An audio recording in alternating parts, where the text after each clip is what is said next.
Good afternoon, everybody. This is the freelance teacher coming at you again, this time from the Whole Foods parking lot in Yonkers, in my soundproof studio, high dollar, and high dollar equipment as always, thefreelanceteacher.com and tfttravelgroup.com. And what spurred this video cast is the current noise, kerfluffle, argument, debate that's come up recently with the NBA, and probably most people expecting me to talk about the NFL. My legions of fans ask me about the NFL a lot. I guess I'll talk about that at some point. But the NFL is a big deal, and people can get info on that and pick sides, I guess.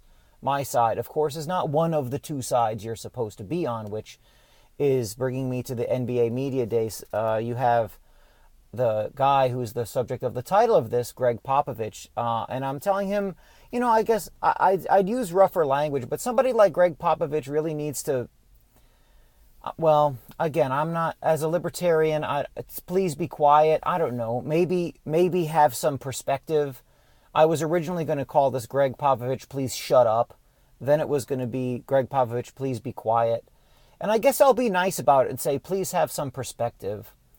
Because you have somebody here who creates some controversy, and there's so many bits of hypocrisy and lack of connection to regular people when these white millionaire liberals talk. Now, when wealthy people talk, there's always a disconnect because they don't live like the rest of us. For example, I'm here at the Whole Foods parking lot, and I have stuff I got to get here, and I could go to a less expensive place, and I have to think about that, and I have to know how much is in my checking account, and I got gas before I came here. And these are all things regular people have to worry about. Gregg Popovich never has to worry about this kind of stuff. Let me put it to you even further. Probably 3 or 4 or 5 generations of Gregg Popoviches don't need to worry about, am I going to get gas and then get groceries and how much is in the checking account. And I do okay. I'm not destitute. I'm not on any kind of public assistance. I do well as a public school high school teacher, but we have to think about these kinds of things. So when somebody says something like all white people need to figure out what the world is like, and he's angry because his political party did not win the presidential election, it really shows just an unbelievable lack of connection to what's going on in the United States today.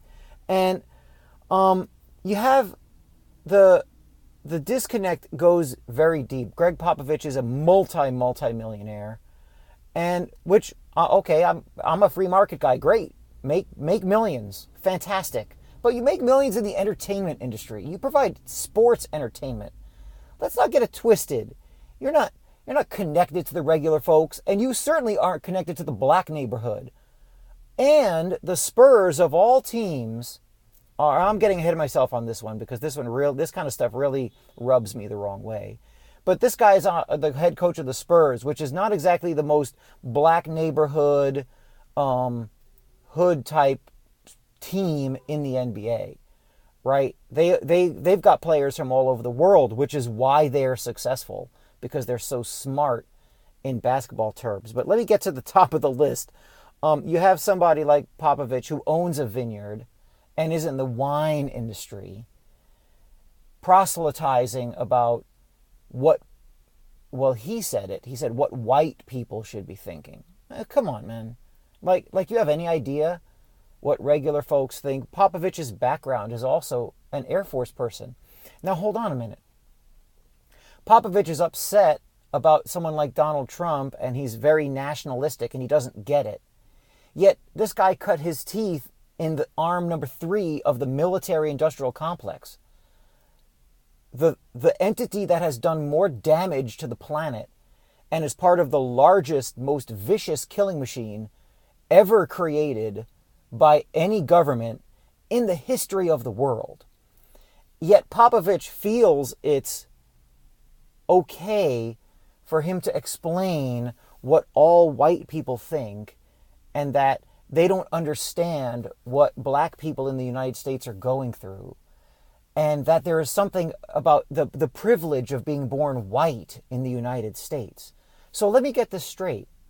You have a white dude with a vineyard who's a multimillionaire who never has to worry about security or bills, who jets around the country, visits foreign countries, and get this, employs people like Matt Bonner, who was just a white stiff at the end of the bench.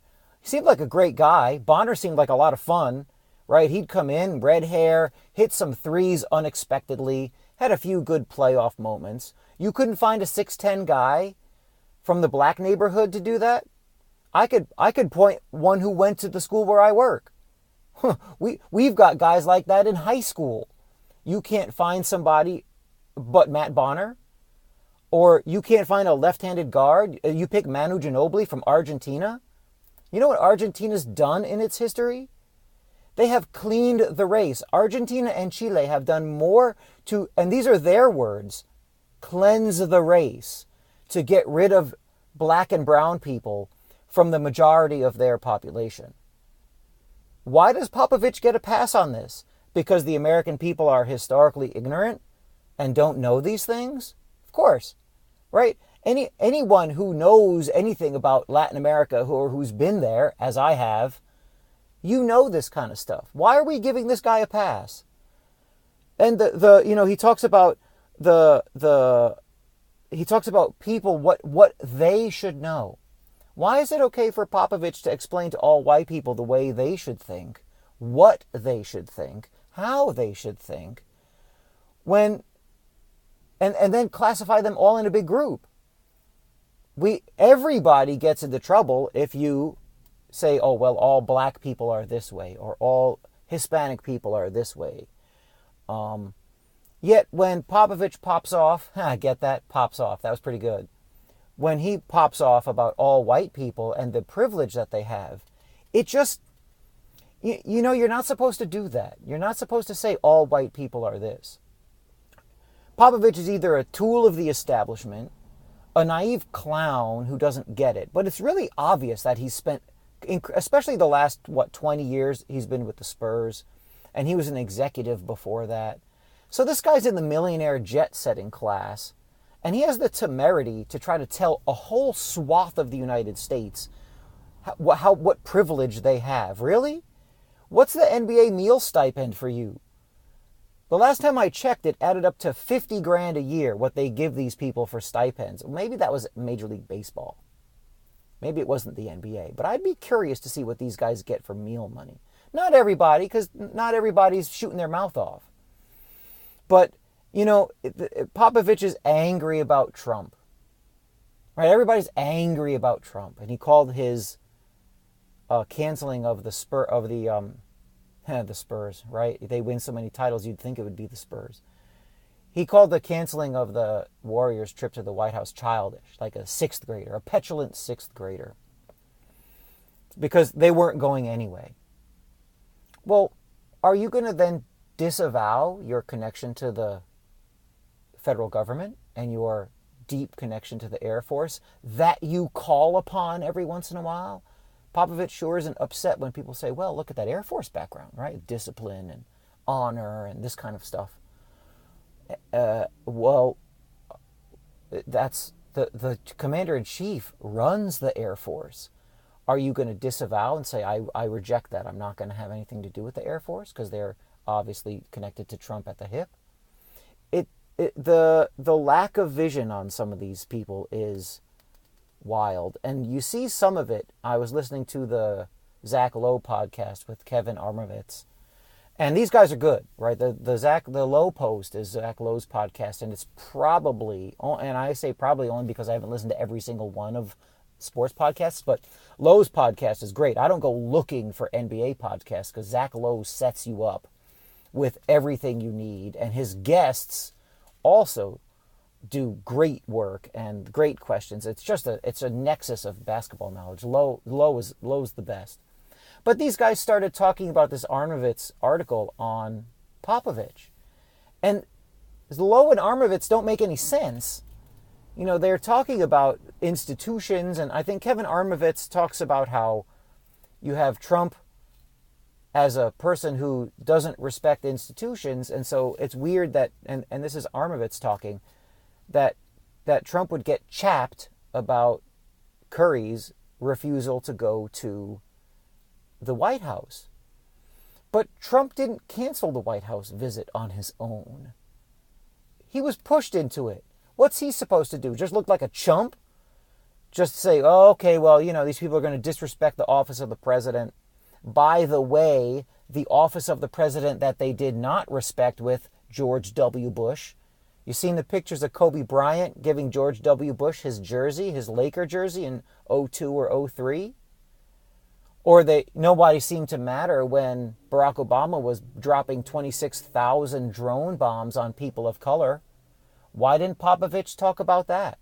That's death. That's killing, courtesy of the Air Force, partially. How come that's okay? Why is it when someone like Barack Obama has a kill list and supposedly meets every Tuesday to see who they're going to kill that week, and drops 26,000 bombs on the Middle East in his last year of his presidency, nobody says anything? There's no protest. Zach Lowe wasn't talking about how horrible it was. Armovitz wasn't talking about how they should boycott the presidential visit. No. These people are sheep. They've been told that Trump is bad. And who tells them? Corporate media. Corporate media tells them that Trump is evil and terrible, and he promotes white supremacy, that these things are terrible, that he's the embodiment, he's quote-unquote literally Hitler. Those were the words of corporate media for months. So it's just strange. So Popovich is upset, and sports people should really just be silent when you talk about politics, which puts you in the economic and history arena as well, where obviously you're bereft. Obviously you have no knowledge of what's been going on. That part with the Spurs being an international team, that what what that means? That's code for they have a lot of white folks on their team. Right? You can't go into the bad neighborhood in Detroit or Chicago or Camden or Mount Vernon, New York, where I work, and you can't find somebody and shepherd them through the system. You got to pull somebody out from South America, some white kid. Why don't we call them out on this? Why is that okay? Doesn't make any sense.